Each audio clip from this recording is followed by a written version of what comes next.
Are you ready to use up some 12 by 12 paper without making scraps? Hi, I'm Jess from jesscrafts.com, and I'm going to help you make the most of your crafty supplies and time. So let's get started. Today I have the Celebrate Spring collection from Echo Park. This is an older collection. It's just something I have in my stash, but I will probably share something similar, but just, this is to encourage you to use what paper you have, so that's what I'm doing as well. This is 12 by 12 paper busting template number 5. It will make 6 cards from one sheet of 12 by 12 paper, and you'll have no pattern paper scraps left over. This particular template does call for you to cut some small strips that are only 1/2 inch wide. And so what I did there was I took my ruler and then 2 pieces of scrap cardstock, and I sort of modeled what a 1/2 inch strip would be, so that I could know if this was a pattern paper that looked good, cut even that small. And I'm going to do it again because here I'm just trying to pick out which of the pattern papers in the collection I want to work with. I also know that this particular template calls for you to turn the paper on its side, which means that you need a paper that doesn't have a clear top or bottom, because if it has a clear top, for instance, this collection has these rain clouds. Well, if I turn those on their side, they're going to look like they're on their side. It's going to look silly. So instead I need a, bi-directional pattern paper. There's got to be a word for this. I need to look it up sometime because I want to use this term pretty often, and yet I don't have a good word for it. Anyway, I am going to cut all of these different strips to the measurements in the template. You don't need to worry about those measurements during the video because this is a template, that PDF printable that you can get at jesscrafts.com. Those are always linked in the video description. So you can find them, and you can find all my other templates because this is template number 5, which means there's 4 other 12 by 12 templates and many more on the way. So if you're looking for more 12 by 12 templates, be sure to subscribe. But I also have a whole bunch for 6 by 6 paper, 6 by 8, all kinds of stuff. So here I'm cutting those little 1/2 inch strips. And this, I want to take a beat to mention this. I love my Swingline Guillotine trimmer. It's the only paper trimmer I have anymore. Yet, it does have one major failing. And that is that you cannot cut a small strip from another small strip. So I have 1 inch of paper left, but I need a 1/2 inch cut.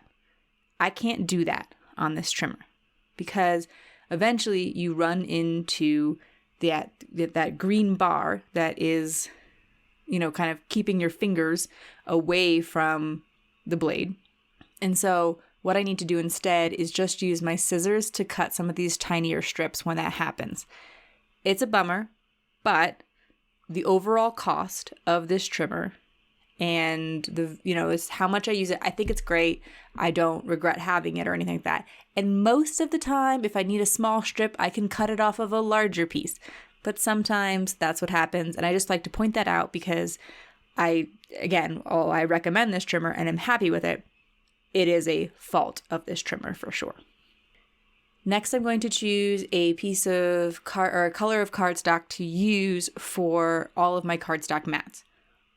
Most of my templates call for cardstock mats, and I think it gives just a little bit of an extra layer of interest to the project, and it helps you incorporate some more colors and things like that, but usually you don't have to use them.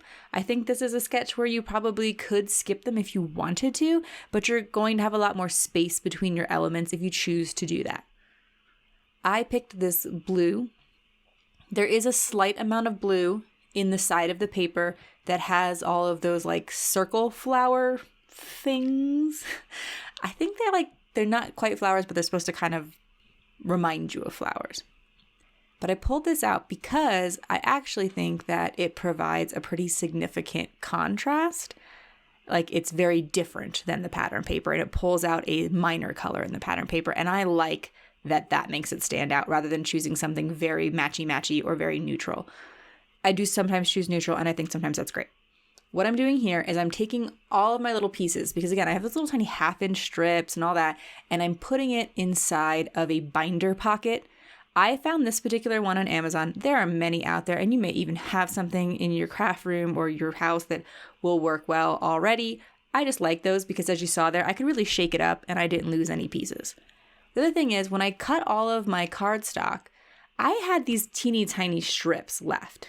And I don't want to hold on to these because I'm not good at using small strips like that. There are great ideas out there for them, and I could find some. But I don't want to go put those back in my my paper storage. So I have my cardstock stored in these little, in these, oh, what is the word for it? I'm so sorry, guys. They are job ticket holders from an office supply store. And it's great for cardstock storage. And I either have recently or will soon release a craft room tour where you can kind of see that a bit. But I don't want to put these little tiny strips in it. So instead, what I'm going to do is I'm going to take strips that are similar sizes and I'm going to glue them together so that I have things that are 2 cardstock widths thick. And then I'm going to save those and use them instead of foam tape. So if I want to pop something up, instead of grabbing foam tape and paying for that and the environmental impact of foam tape, I'm going to instead use my scraps that way. It's not perfect for everything. For shaker cards, I still prefer foam tape. I don't make a lot of them, but just to kind of give you an idea of how I deal with the massive amount of cardstock scraps that I can create.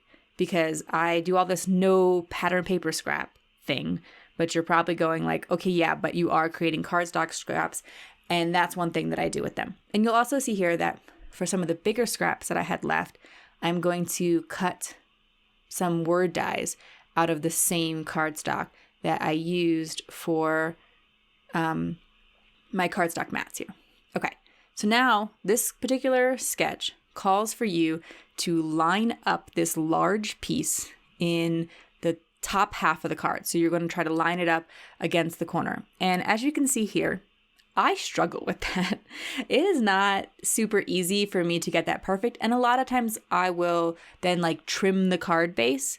But there's this tip out there that I have seen before but never remember. And it is to use some other thing like a MISTI that has a corner, and you're going to butt up both of them in the corner. And I'll show you that in a second. I'll show you 2 different ways that I did it.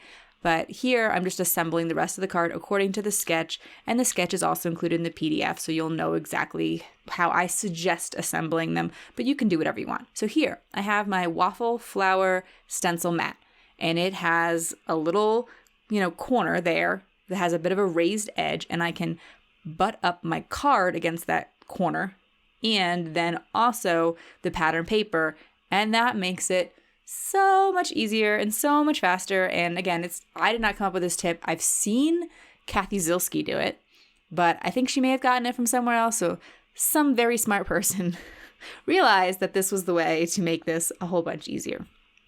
Okay, so to finish off my cards, I want to get a sentiment. And again, as I mentioned before, this is one way that I use cardstock scraps, is I cut my sentiments out of them. I guess technically there's still a scrap left there. You can see to the left where I've cut out 2 of the hello backgrounds. But I don't mind just, I can actually compost. I have curbside compost, so I can put colored paper in the compost bin because it's often not recyclable, unfortunately. But when the smaller scraps like that, I just kind of pass them along. Then I'm adding the hello. That is a PhotoPlay paper, say it with stamps collection die, and it has hey, hi, and hello all in the same die set. As someone who makes a lot of just general hello greetings or like thinking of you or that kind of thing, I love having good hello and hugs die sets. Those are like some of my favorite. And yeah, so I really liked this particular collection. It was good value for the number of sentiments that you got. And I am going to return to the sticker sheet because I had the whole Echo Park collection. I got it as part of an Echo Park warehouse box. And so they often will send you 12 by 12 like collection kits. And so therefore I want to use up some of the stickers. and they're going to be the embellishments of my card. Of course, if you didn't have any stickers, you could just go to your collection of stamps and find something in the same vein and color them all in. But I like to, you know that I often will color and show that on my channel. But I also want to show that you can still make cards even if coloring is not your jam. So that's what I'm doing here. And I was thinking as I was going over through this voiceover, it's a little early for spring cards, perhaps. But I was working on this during a very snowy week. And I think subconsciously I start reaching for those spring products in those more wintry times of the year, because as much as I can appreciate the beauty of winter, I'm not a person who likes a lot of cold. And so I think I was subconsciously channeling some springtime today in this video. If you found this video inspiring, here's another video where you can find more ideas for enjoying your crafty time and supplies. Let me know you like this video with a share to your crafty community, subscribe and click the bell so you don't miss the next template tutorial, and check the video description for product links. See you in the next video.